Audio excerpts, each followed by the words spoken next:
to the Chai Academy. Welcome to the Chai Center. I'm Rabbi Sachs, and I will be discussing today another famous Jewish personality. We have been going through various personalities, and yesterday's one was actually a fascinating guy. It was the Brandeis, Chief Justice Brandeis, and today we're going to be discussing Sigmund Freud. So I think there were probably three Jews who really affected um, modern life, 100 years ago. The first one was Karl Marx, but he was a Jew hater. He also, when he was 6, I think, his parents converted him to Christianity, and his entire life he was just a rabid anti-Semite. Then you had Albert Einstein. He was a proud Jew, and he had very, very positive connections and feelings to Jewish people. And it's interesting when the first, so much so, when the first president of Israel resigned, Chaim Weizmann, he was offered the job, Albert Einstein. And there's a letter, famous letter, where he declined the job as president of Israel, but he was touched that he was asked. Sigmund Freud, Dr. Freud, so he wasn't like Marx, but he wasn't like Einstein either, and he was more complicated than that. So first and foremost, he was an atheist, and basically he rejected. It's interesting. He comes from Hasidic sect. His grandparents, his father, came from Hasidic sect, then moved away from it. But he, by the time he grew up, it was in Austria, right? So currently, by the way, it's not even Austria anymore. It's another country where he grew up. But back then it was Austria, and he was an atheist. He basically rejected the core values and core beliefs of Judaism. He was proud. He was a proud Jew. And what that means, because you could say, he rejected everything, and he's an atheist. No, he was a proud Jew. He was proud to belong to a people who maintained their values and their morals and their convictions in face of adversity, right? And they stood up to it. There were so many different obstacles, so many different issues that happened to the Jewish people that should have crushed them. And he understood, he saw that the Jewish spirit is indomitable, and you can't crush or suppress it, and he was taken by it. In fact, he credited his Jewishness, that basically it was the tenacity that allowed him to persevere. I mean, his brand of medicine was rejected. His psychoanalysis, and it was rejected by the medical professions. There was objections to it, but he pushed forward, and until it became actually widely recognized. It's on the decline now, by the way, which is interesting. So it had its peak, and now it's going down. He was impressed with the Jewish people, as he writes, that the fact that Jewish people can be self-deprecating. In other words, their relation, jokes about themselves don't get them too crazed, right? He was impressed with the concept called chutzpah. The chutzpah is that you basically, it's a bold, and it takes guts, it takes ego. So these type of things.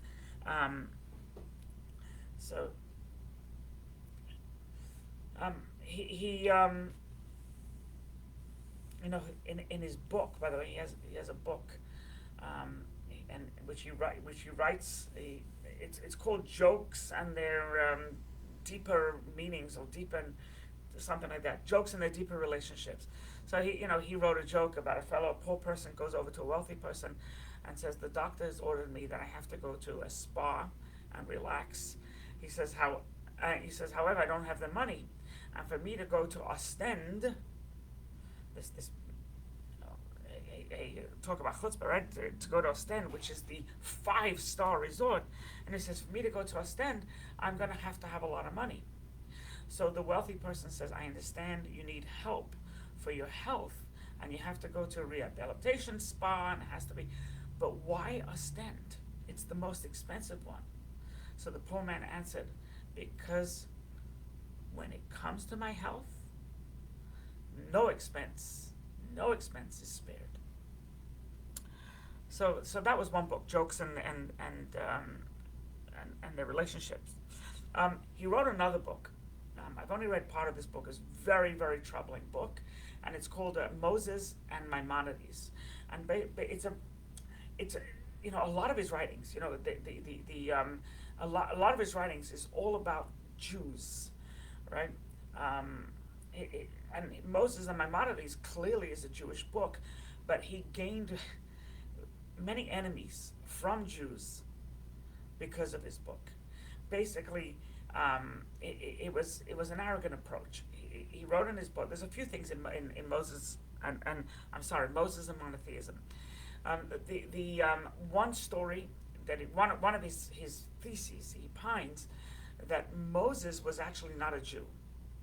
Moses was an Egyptian, and Moses grew up and rebelled against fellow Egyptians, and eventually he gained a gathering of the oppressed, that they stood with him, and he was able to beat the Egyptian rulers, and the Jews were very grateful and thankful to him. But over time, they weren't thankful to him, and they killed him, and they killed Moses. Then, after they killed Moses, they began to have remorse. So then they elevated him. Elevated him as this great and awesome person. So that's what he opines in the book. Nonsense, rubbish. Moses, Torah testifies, was born a Jew, etc. But in that book, so that's the part of the book I didn't like. I never finished the book. But in that book, Moses and Monotheism, he discusses anti-Semitism, which is rampant today, which is all over. And he gives a fascinating reason. Fascinating. He in the book anyway. He has other reasons that he gives. We'll talk.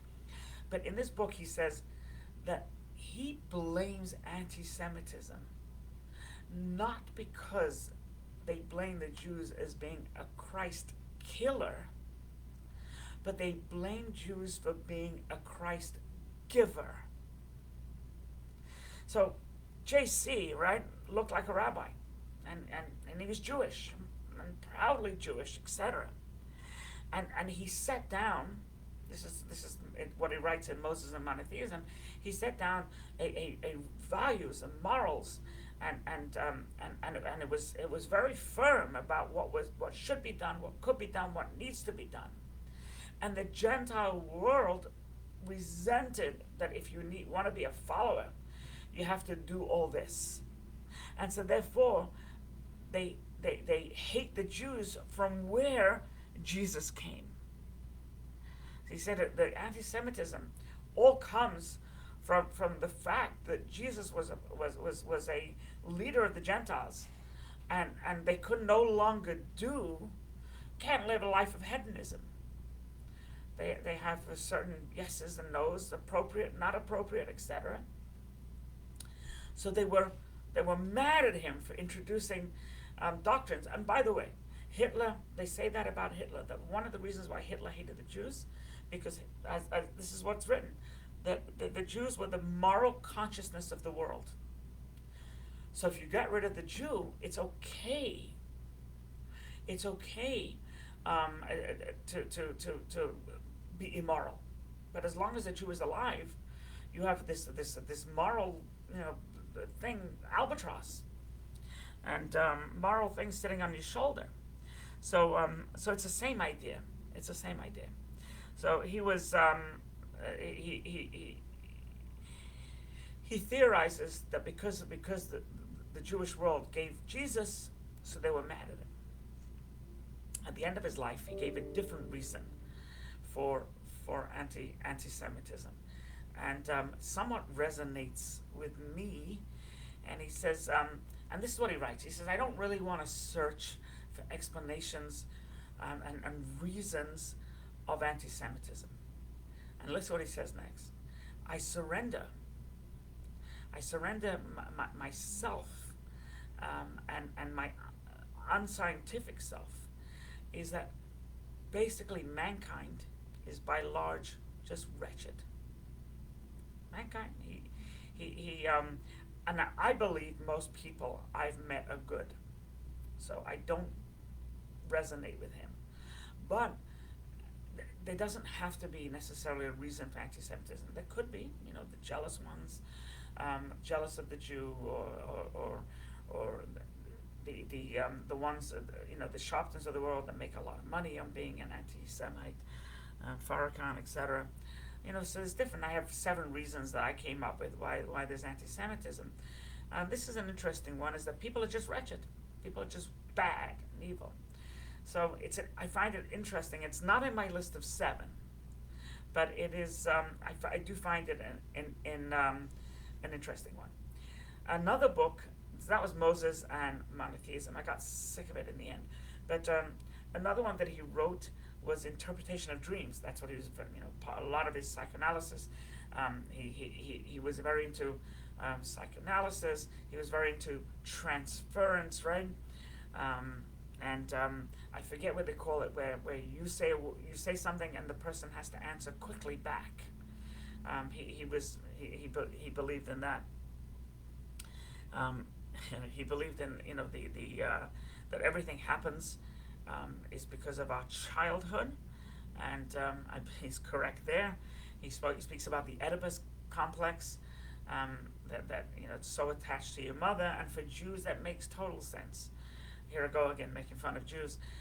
Jews really, really love their mother. I mean, they love a hate relationship with their mother, which goes in line with his teaching. But in his book, Interpretation of Dreams, he tells a story that his father told him about growing up in Vienna. And his father was telling him this story to show him that we've come a long way. We're not treated like this anymore. So remember, this is in the late 1800s, 1900s, or early 1900s. And his father probably told him the story in 1910 or something, right? Or maybe earlier. So his father said, look, I lived in Vienna most of my life. I lived in Vienna. And one day I was walking in the streets of Vienna, and I had my woolen hat on. And a Gentile came over to me, and he took my hat and he threw it into the mud. So Sigmund, whose Hebrew name was Shlomo, his full name is Sigmund Shlomo Freud. So Sigmund asked his father, Dad, what did you do? So his father said, what do you mean? Well, what did you do about the anti-Semitism? He goes, I picked up my hat. And Freud writes that he was so upset because here his father was the protagonist in the story, you know, the main feature, and that's what happened. Freud himself, while born not in Vienna, you know, by the way, he's born in where he is, I think it's Czechoslovakia now, I think it is, but most of his life he lived in Vienna, and except for a year before he died, and it was a year, you know, before Germany really took over Austria. He was brought in for interrogation. That's one of my reasons, Lenny. Lenny writes that hate is taught at a very young age, usually by parents. That's one of my reasons for anti-Semitism, yeah. Anyway, so he was interrogated by the Gestapo. He was interrogated not once, not twice, but 3 times. They also burnt his books. So So he made a comment. He said, ah, my father's days, they weren't burnt his body.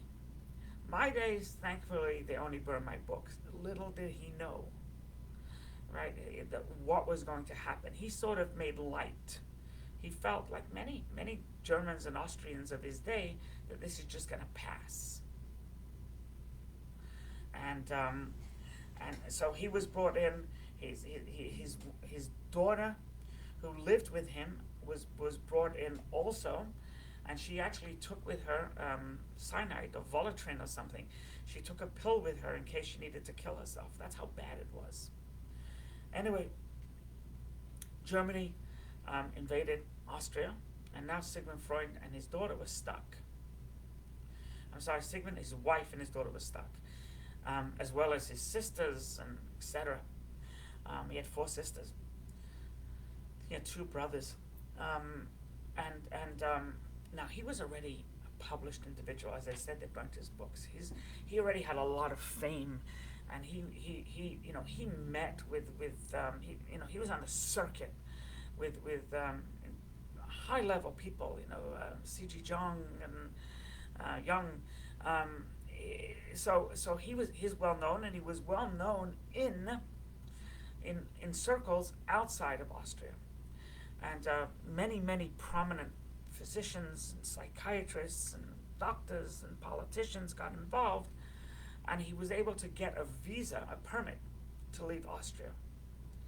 But in order to leave Austria, the Gestapo says that you have to give us a letter that we, the Gestapo, treated you very well. This is to give to the international community.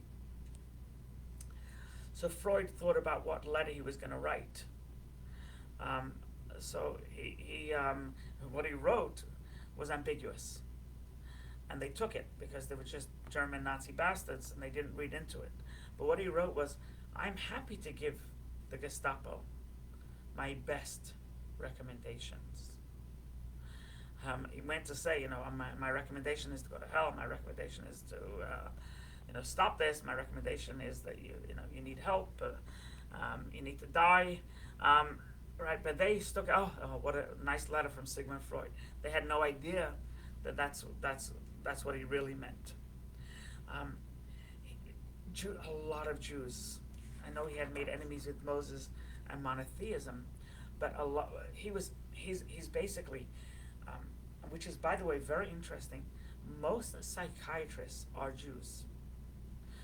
Doctors is a very high number of Jews, but it pales in comparison to psychiatrists. I forget the number, but it's like 300% or something higher. It's like a wild number, and it's you can Google it. So he had most of his admirers, especially of his psychoanalysis, were Jews, and he was very, very concerned. Right? He was concerned to say that he will be dismissed. His work, his life's work, would just be dismissed as a Jewish thing. And therefore he was grateful, because when he met C.G. Jung, who was a non-Jew, and they had a meeting. There was like 5 of them. They used to meet, and each one used to bring up a topic each time they met, and there was a lot of cigars, and there was a lot of black coffee, and there was a lot of pastries, and they first schmoozed, and then they ate, and then somebody brought up, and they all spoke, and Freud was the one who spoke last. So he was very revered even by other philosophers, etc. And so he was very grateful that C.G. Jung was part of his, because he felt it gave him non-Jewish credibility. He once wrote, and he said that, "I'm not sure why Jews celebrate me like a natural hero." They say, "Oh, this is Freud, and this is our national hero." He says, then again, and he says, my service to the Jewish people is very minimal. He says, my service, although my service to the Jewish cause, is that I never denied my Jewishness. Those words those words are incredible words. Think about he where he lived. It would have been much easier for him to deny it, but he refused to. Right? He refused to. He did not get involved with the communists and deny and throw out the Judaism baby with the bathwater. He did not. It would have been very easy for him, but he refused to deny it. So he stood up and said, "This is who I am." Anyway, a year before he died, because of the German Anschluss, he moved to London, England, and he actually had a son living in Manchester, England, but he moved to London, England, and he lived in Hampstead, which is a pretty wealthy part of London, North London. It's not too far from Golders Green, and that's where he spent the last year of his life. He began to have lip pain towards the end of his life, and he was diagnosed with cancer, mouth cancer, because of all his cigar smoking. He didn't like cigarettes, he liked cigars. So it got worse and worse and worse. So he contacted his friend, and he said to his friend, "Look, I don't want to live to the point where I'm incapacitated. Do what you gotta do." So it was at midnight one night where his friend came in and gave him a shot of morphine, or a couple of shots of morphine, and he died. He was not buried. He was cremated, and his cremation, you can, not that you should. Jews don't get cremated and at all, but his cremation lies in state in Golders Green, which is close to Hampstead. When his wife died, they cremated her and put her ashes with his ashes. It's interesting with cremation. They once asked the great Rabbi Moshe Feinstein. They asked him. They said, "Rabbi, what do we do with the fragments left from a Jewish cremation?" So Rabbi Feinstein, you would have thought Rabbi Feinstein said, "Well, we should bury it, or we should bury it with another body, and at least it comes to this, that, and the other, or have a separate cemetery and all this." So Moshe Feinstein actually said, "You should throw it on the bridle path of Central Park." Very, very adamantly against the cremation, that it goes against Jewish law. So, generally you don't visit the ashes, the fragments. It's not positive, it's negative. So if you want to know more, you can speak, and that's where he is. His impact was incredible. His impact, the amount of people he helped. And by the way, they say that one of the Lubavitcher Rebbe's actually went to him. I don't know if it's a myth, but that was one.